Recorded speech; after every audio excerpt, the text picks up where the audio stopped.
আসসালামু আলাইকুম। সবাই বিপিএল এর কনসার্ট নিয়ে খুব উচ্ছ্বসিত, কিন্তু আমি মূলত দেখতে চাই যে মাঠের ক্রিকেটে আমরা দৃশ্যমান কী কী পরিবর্তন দেখতে পাচ্ছি, এমন কী কী পরিবর্তন দেখতে পাচ্ছি বা রুলস অ্যান্ড রেগুলেশনসে এমন কি যুক্ত করতে পারছি যার মাধ্যমে আমাদের ক্রিকেট প্লেয়িং স্ট্যান্ডার্ডটা উন্নীত হচ্ছে। আমি সেই জায়গাটা দেখতে চাই। দেখেন, আপনি হয়তো বলতে পারেন যে এখানে এসব আলোচনা করে লাভ কি, কিন্তু লাভ যদি নাই হতো তাহলে গেল 4-5 বছর ধরে যারা আমাকে খুব ভালো মতো চেনেন জানেন যে বিপিএলের বাইরে আরও একটা টি-20 টুর্নামেন্টের কথা আমি সবসময় সবার আগেই বলে এসেছি। এখন যদি কোনো কিছু কাজ না হতো তাহলে তো এনসিএল টি-20টা আপনারা দেখতে পেতেন না, তাই না? সেই জায়গা থেকে আসলে আমরা আইপিএল কিংবা বিগ ব্যাশে এমন কিছু রুলস অ্যান্ড রেগুলেশনস দেখি যেগুলো অনেক ফ্যাসিনেটিং এবং তাদের প্লেয়িং স্ট্যান্ডার্ডকে উন্নীত করছে।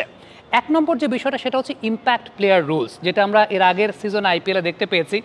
এটা যদি আমরা সেই জায়গাটা যুক্ত করতে পারতাম বিপিএলে, তাহলে হয়তোবা যে বিষয়টা ঘটতো সেটা হচ্ছে একদিক থেকে তো অবশ্যই প্লেয়ারের সংখ্যা বেড়ে যেত, অর্থাৎ একটু বেশি সংখ্যক প্লেয়াররা খেলতে পারতেন, অর্থাৎ ক্রিকেটটা তো ওই জায়গাটায় 11 জন না 12 জনে, এবং ডেফিনেটলি সেটা একটা পজিটিভ উদ্যোগের জায়গা, কারণ বেশি সংখ্যক প্লেয়ার খেলতে পারতেন। দ্বিতীয়ত আরেকটা বিষয় যেটা ঘটতো সেটা হচ্ছে বেস্ট ব্যাটসম্যানদেরকে খেলানো হতো, আবার বেস্ট বোলারদেরকে খেলানো হতো, এবং এই জায়গাটাতে ডেফিনেটলি কম্পিটিশনটা খুব বেশি মাত্রা ফ্যাসিনেটিং হতো, একটা স্ট্যান্ডার্ড অবশ্যই বৃদ্ধি পেত, যেটা আমরা লাস্ট আইপিএলও দেখেছি। কিন্তু যে ইন্ডিয়ার সাকসেসের একটা অন্যতম বড় কারণের জায়গা ছিল যে শিবম দুবের মতো প্লেয়ারকে চেন্নাই সুপার কিংস হয়তো বা অ্যাকোমোডেট করতে পারতো না, কিন্তু ইম্প্যাক্ট প্লেয়ারের কারণে কিন্তু শিবম দুবেকে তারা অ্যাকোমোডেট করেছে, কম্পিটিশনটা হেলদি হয়েছে। পরবর্তী সময় শিবম দুবে কিন্তু ইন্ডিয়া ন্যাশনাল টিমেও জায়গা করে নিয়েছেন। সো এটা যেমন একটা জায়গা রয়েছে, আরেকটা জায়গা বিগ ব্যাশ আমি দেখতে পাই, খুব ফ্যাসিনেটিং লাগে আমার কাছে, এবং এখানেও লেভেল অফ স্ট্যান্ডার্ডটাও অনেক বেশি মাত্রায় উন্নীত হয়। সেটা হচ্ছে পাওয়ার সার্জ ওভার, যেটা বিগ ব্যাশ আমরা দেখতে পেয়েছি, অর্থাৎ 10 নম্বর ওভারের পর থেকে একটা ওভার ব্যাটিং টিম চাইলে একটা ব্যাটিং পাওয়ার প্লে হিসাবে ব্যবহার করতে পারবে। অর্থাৎ এখানে বিষয়টা এরকম হতে পারে যে সেটা হচ্ছে যে 6 ওভারের যে পাওয়ার প্লেটা রয়েছে টি-20 ক্রিকেটে, সেটাকে যদি 1 ওভার কমিয়ে আনা হয়, অর্থাৎ ম্যান্ডেটরি পাওয়ার প্লে 5 ওভার, এরপর 10 থেকে 15 নম্বর ওভারের কোনো একটা সময় ব্যাটিং টিম চাইলে 1 ওভারের পাওয়ার প্লে নিতে পারবে।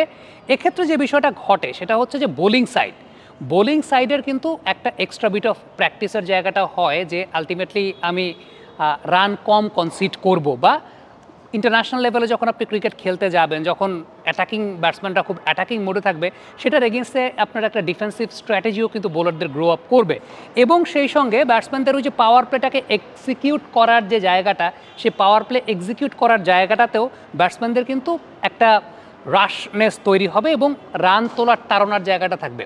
আমি বিগ ব্যাশে আরও একটা জায়গা দেখেছিলাম যেখানে তারা যে কাজটা করে সেটা হচ্ছে প্রত্যেকটা ম্যাচে তারা একটা বোনাস পয়েন্ট প্রোভাইড করে। এখন বোনাস পয়েন্টের সিস্টেমটা কীরকম হতে পারে, যে একটা ম্যাচ জয়লাভ করলে তো 2 পয়েন্ট পাচ্ছে, বা জয়লাভ করলে 3 পয়েন্ট পাচ্ছে। এখন আপনি 0.5 একটা পয়েন্ট, অর্থাৎ আধা পয়েন্ট একটা আপনি দিতে পারেন এমন টিমকে, যে টিমটা হয়তো দুইটা দলের মধ্যে লড়াই হচ্ছে।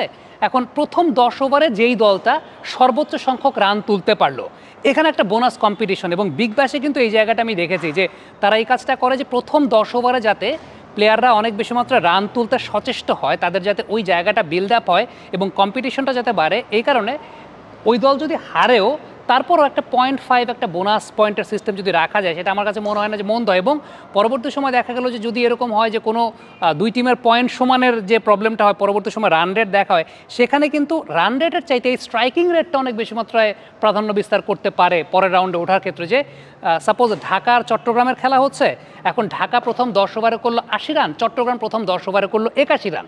সো চট্টগ্রাম একটা জাস্ট বোনাস পয়েন্ট তারা পাবে, যেটা পরবর্তী সময় তাদের পয়েন্টের সঙ্গে যুক্ত হবে। আমার কাছে মনে হয় যে এটাও একটা পজিটিভ উদ্যোগ কিন্তু হলেও হতে পারে বলে আমার কাছে মনে হয়। বিগ ব্যাশে ম্যাচ সংখ্যা বাড়ানোর তাদের একটা চমৎকার সিস্টেম আছে, এবং টুর্নামেন্টটাকে আরেকটু কম্পিটিটিভ করার একটা সিস্টেম আছে। সেটা হচ্ছে নর্মালি তো আমরা ফ্র্যাঞ্চাইজি লিগগুলোতে দেখি যে টপ 4টা টিমই আসলে এলিমিনেটর এবং কোয়ালিফায়ারে পার্টিসিপেট করে, কিন্তু তারা এখানে আর একটা প্লে অফ ম্যাচ রাখে বিগ ব্যাশে। সেটা হচ্ছে 4 নম্বর এবং 5 নম্বর দল, যারা 4 নম্বর এবং 5 নম্বর দলের মধ্যে আরেকটা ম্যাচ হয়, সেই ম্যাচে যে হারে সে বাদ হয়ে যায়, এবং যে জিতে সে কোয়ালিফাই করবে পরবর্তী সময় যে 3 আর 4-এর মধ্যে যে ম্যাচটা হয়, ওই 3 আর 4-এর এলিমিনেটর ম্যাচের জন্য। সো এখানেও কিন্তু একটা ম্যাচ সংখ্যা বাড়তেছে।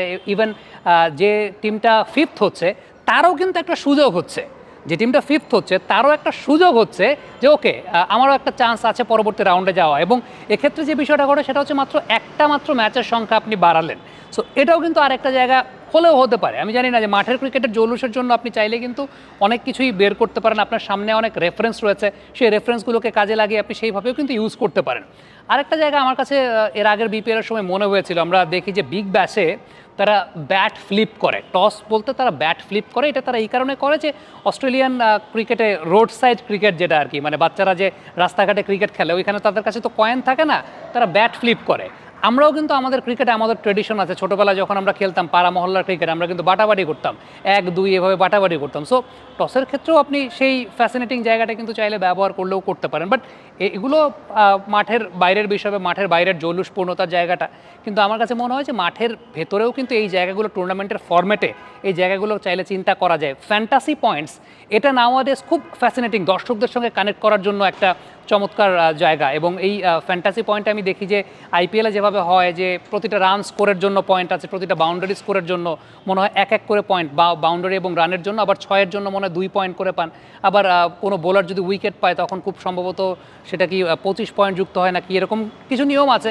এবং সেই অনুযায়ী দর্শকরাও কানেক্টেড থাকে, যে প্রতি ম্যাচে দর্শকরা তাদের ফ্যান্টাসি স্কোয়াড দেয় এবং সেটা আলটিমেটলি পয়েন্ট বাড়তে বাড়তে বাড়তে বাড়তে শেষ পর্যন্ত দর্শকরাও পুরস্কার পায়। এবং ওই যে fantasy player, best fantasy player, তাকেও একটা অ্যাওয়ার্ড দেওয়া হয়। আমরা এটাও দেখতে পাই যে বেস্ট উইকেট টেকার এবং বেস্ট ব্যাটসম্যান, তাদের পুরস্কারের জায়গাটা, এটাকে যদি আরেকটু গ্ল্যামারাস করা যায়, আরেকটু গ্ল্যামারাস করে যদি কোনোভাবে এটার একটা স্বীকৃতির জায়গাটা চিন্তা করা যায়, তাহলে অনেক পদ্ধতির জায়গা আছে যেগুলো আপনি অনেক বেশি মাত্রায় লাক্সারিয়াস করতে পারেন, লুক্রেটিভ করতে পারেন। তবে টুর্নামেন্টের ফরম্যাটের জায়গাটা আমার কাছে মনে হয় যে বেশ কিছু জায়গার পরিবর্তন চাইলে কিন্তু করা যায় এবং সেগুলো ডেভেলপমেন্টে অনেক কাজ করবে। আপনি ইম্প্যাক্ট প্লেয়ারের কথা বলতে পারেন, আপনি পাওয়ার সার্জ ওভারের কথা বলতে পারেন, যেটা আমি বলছিলাম যে একটা ব্যাটিং পাওয়ার প্লে যুক্ত করা। আপনি ওই টুর্নামেন্টের ফরম্যাটে টপ 5টা টিমেরই সুযোগ থাকবে, সেটাও চাইলে করতে পারেন, যেটা আমি একটু আগে বলছিলাম। সো অনেক কিছু আছে যেগুলোতে টুর্নামেন্টটাকে আরও বেশি মাত্র ফ্যাসিনেটিং করা যায়। সো আমার কাছে মনে হয় যে অ্যাপার্ট ফ্রম কনসার্টস এবং অন্যান্য জিনিস যেগুলো আছে, ঠিক আছে সব কিছুই হবে, কিন্তু মাঠের ক্রিকেটের জায়গাটা কোথায় ইম্প্যাক্ট ফেলতে পারে সেগুলো নিয়ে চিন্তা করাটা মনে হয় সবচেয়ে বেশি জরুরি বলে এটা আমার ব্যক্তিগত অভিমতের জায়গা। Thank you very much. Comment বক্সে আপনাদের মন্তব্য মতামত জানতে চাই। আপনাদের যদি এরকম কোনো আইডিয়া থাকে ইন নেক্সট সিজন, যেটা হয়তো বা বাংলাদেশ ক্রিকেট বোর্ড চাইলে ব্যবহারও করতে পারে, অবশ্যই আমি আমার জায়গা থেকে এই প্রস্তাবনার জায়গাগুলো সবসময় তুলে ধরার চেষ্টা করব। কমেন্ট বক্সে আপনাদের মন্তব্য মতামত জানতে চাই।